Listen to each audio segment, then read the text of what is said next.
Le Premier ministre Édouard Philippe.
Monsieur le Premier ministre, cher Édouard Philippe, Madame la ministre de la Cohésion des territoires et des relations avec les collectivités territoriales, chère Jacqueline Gourault, Mesdames et Messieurs les ministres, Monsieur le Président de l'Association des maires de France, cher François Baroin, Monsieur le Premier vice-président de l'Association des maires de France, cher André Léniel, très chers collègues, très chers amis, je tiens tout d'abord bien sûr à remercier François Baroin pour son invitation à conclure en tant que maire de Paris les travaux de ce 101e congrès des maires et des présidents d'intercommunalités de France.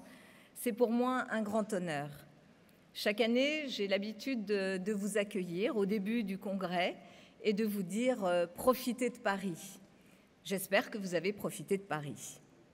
Mes chers collègues, nous exerçons peut-être la plus belle des fonctions au sein de notre République. Être maire, c'est pouvoir dialoguer directement avec nos administrés, souvent sans filtre aucun. C'est leur parler, les entendre, les comprendre. Être maire, c'est protéger ce que nous avons et cultiver ce que nous serons. Être maire, c'est agir et constater concrètement dans la vie quotidienne de nos concitoyens les résultats de notre action. Mais nous exerçons aussi peut-être une des plus difficiles fonctions au sein de notre République. Parce qu'être maire, c'est aussi vivre avec nos concitoyens leurs difficultés au quotidien. Et je voudrais, avant toute chose, adresser tous mes vœux de solidarité et de sympathie aux différents maires de l'Aude, ici présents, très durement touchés, il y a à peine plus d'un mois, par des inondations meurtrières. Vous savez mieux que quiconque la responsabilité qui pèse sur les épaules d'un maire. Si près de 20 000 d'entre nous disent envisager ne pas se représenter en 2020, ce n'est pas parce qu'ils ne veulent plus assumer ces responsabilités, mais peut-être parce qu'ils ne peuvent plus supporter, notamment les incertitudes qui entourent notre action. Nous le savons tous ici, nous avons un rapport de confiance avec nos concitoyens, mais comment préserver ce lien si nous n'avons pas nous-mêmes confiance dans les ressources dont nous disposerons pour répondre aux exigences légitimes que nos concitoyens nous opposent ou nous proposent? Il faut nous écouter, car les difficultés des maires et des communes sont d'abord celles des populations. Et les colères qu'on entend disent souvent le sentiment d'abandon des citoyens qui se tournent vers nous, les maires, pour obtenir des solutions. Et des solutions, il va falloir en trouver, car nous faisons face à de nouveaux défis qui sont pour nous, les maires, autant de nouvelles responsabilités. Le premier des défis, c'est bien sûr le climat. parce que l'environnement est la matrice de tout, parce que la lutte contre le réchauffement climatique est la mère de toutes les batailles, alors cette bataille doit nous rassembler et non pas nous diviser. Nous devons faire preuve de vision, mais aussi de solidarité pour réussir la transition environnementale qui, d'abord et avant tout, est une transition sociale et une transition économique. Notre rôle est de donner aux citoyens les outils pour leur permettre de cultiver leur territoire, parce qu'ils y sont enracinés, parce qu'ils les aiment, ces territoires, et parce qu'ils sont les mieux placés pour trouver les solutions locales à leur situation locale.